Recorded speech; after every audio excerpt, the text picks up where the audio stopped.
Un jour, on se réveille et on en a marre. On réalise qu'on est encore à l'école maternelle et que les gommettes ne nous amusent plus, tout comme les hochets nous avaient lassés avant elles. On regarde autour de soi et tout semble n'être que manipulation, schémas, normes et dogmes enfermants.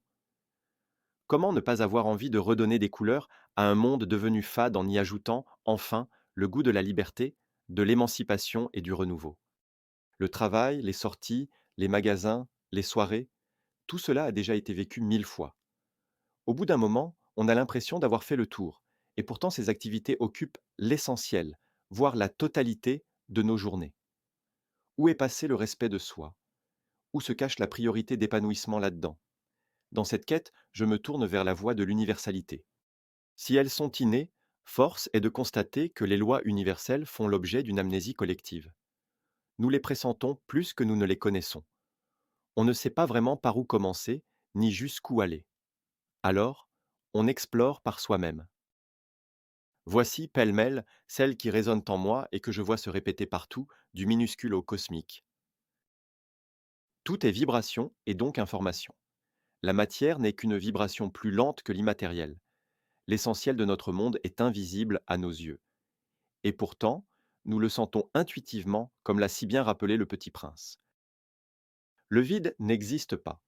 Ce que nous appelons vide est rempli de souffle de vie, imperceptible mais omniprésent.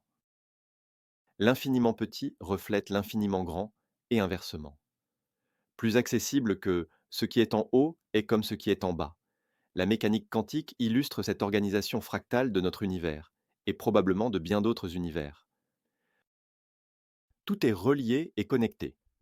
L'intuition et l'inspiration le prouvent, la même idée peut naître simultanément aux quatre coins du monde. La méditation, elle, révèle ces connexions à différents niveaux de mémoire. Subatomique, cellulaire, générationnel, universel. L'unité contient le multiple et le multiple contient l'unité. Lorsque nous contemplons le ciel étoilé, nous nous percevons comme un grain de sable parmi les grains de sable. Et pourtant, chacun de nous est aussi un univers en soi, abritant une infinité d'autres mondes. Le mouvement, c'est la vie. Tout ce qui stagne se meurt. Les cycles, du battement d'ailes au mouvement des galaxies, régissent autant ce qui nous entoure que ce qui nous constitue. La nature tend vers l'équilibre, elle s'accorde comme un orchestre qui s'apprête à jouer. Même le chaos, parfois, fait partie de cette harmonie plus vaste.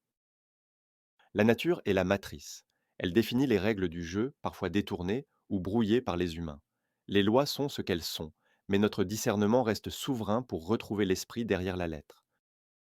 La source est partout et nulle part. Elle réside autant en nous qu'aux confins de l'univers. L'accès à ce point zéro ouvre des portes intérieures et dissout les illusions d'une source imposée par d'autres. L'homme n'est pas le centre du monde, mais chaque être vivant, à sa manière, est bien le centre de son propre monde.